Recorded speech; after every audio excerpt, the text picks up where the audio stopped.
I do believe our relationships can help heal us, or that's the wrong way to say it. They're saying it's like they can help show us where we need healing. Thank you. They can help show us where we're not loving and honoring ourselves. So it's really nice to go into dynamics with, I was going to say healed and whole individuals, or at least individuals who that's their intention, is to stay in their own alignment, be true and honest with themselves, so that when we do recognize or realize things about ourselves, you can work through it together, and or you can recognize that the relationship is not for you. So I think the way they were showing it was nice in that, you hear these toxic, karmic, all these different words for different types of relationships, trauma bonds, right? Like it's all these ideas where people have wounds, and then we're typically attracted to others who also have the same unhealed wound, and or somewhere on that same vibration, right? Like it might not be the exact, but it's under the same umbrella. And so it's an opportunity for us to then be like, oh, wow, I was doing that, right? Like taking ownership, taking accountability, and then making a change. And you can either stay in those dynamics and work through them together, and you both consciously make the changes where you end up, you're not healing one another. Unconditional love for oneself is healing you, as long as you're both healing and staying in alignment and true to yourselves. And that can feel amazing. And I'm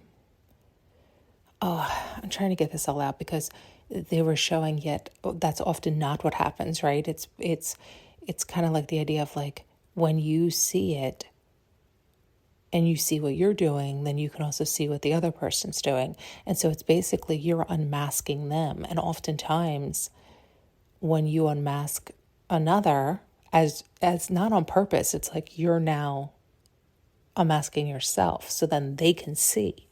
They're making a choice to either keep their mask on and live in that wound, in that shadow, in that hiding, or they can do it themselves. And most people aren't, not most people, I think we hear about how oftentimes the other party runs from that, or gets angry, or gets scared, or it becomes karmic, or it becomes toxic. They get angry, like they're not ready, right? They weren't looking to heal. They weren't ready to heal. They weren't ready to see themselves. They weren't ready, whatever. So it's like we often hear about those cases, right?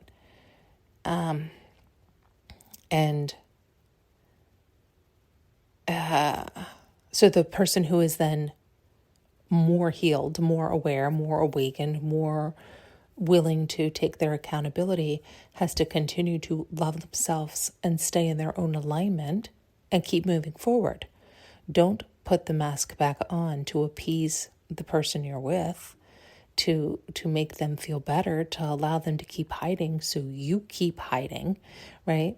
Then you're not healing it. Then you're choosing to go back into a small cage where it hurts. So only you are hurting yourself then. And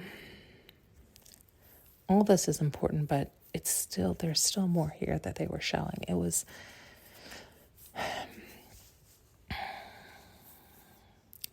was showing it like, I think it was showing it like, wouldn't it be nice? Wouldn't it be nice if it's, quote, these toxic relationships or karmic relationships or trauma relationships, trauma bond relationships. It's like you never necessarily hear of the mature ones, right? But it would be nice if we did hear more of the mature ones so that people could see examples of that, of the same dynamic, right? Like one awakens, one sees more of their shadow, more of their mask, more of it's fakeness. You're not standing in your authenticity when you're lying to yourself, but you don't realize it. So when you realize it and you rip off that mask, you become more you. You become more authentic. And you accept that part of you. You love that part of you because it needed that love originally. It was a lie you told yourself for so long. And so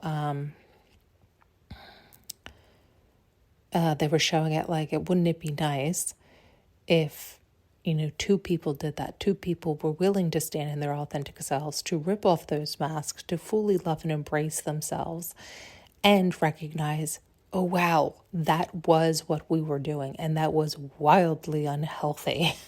And thank you for showing me. And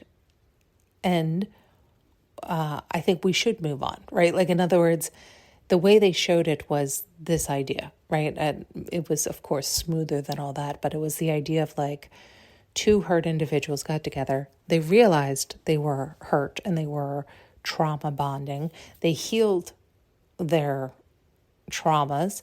And then as healed, whole, authentic individuals recognized, oh, we're not a match. We were a match only because of our trauma. We were bonding that way. We were filling those needs. We were filling those fantasies, those illusions and delusions that kept us stuck, harmed, small, inauthentic. And now that we've healed those spots and we can thank one another and move along on our merry way, right? That's just not, that probably happens so much, but we don't see that, of course, because that isn't dramatic enough, right? Or it's sad to say, it's like, it's not worth talking about, right? Because people are like, oh, okay, yeah. Like they look at that. It's weird in that it's like more normal because that's how normal, proper people behave. It's so people aren't excited by that because so many people are unhealed. So it's almost like they want to hear about the other unhealed individuals to feed their own illusion and delusion of why they don't have to heal or to make themselves feel more healed, right? Versus taking a look at their own stuff. It's easier to focus on somebody else's illusion, delusion, pain to allow us to escape our own illusion, delusion, and pain.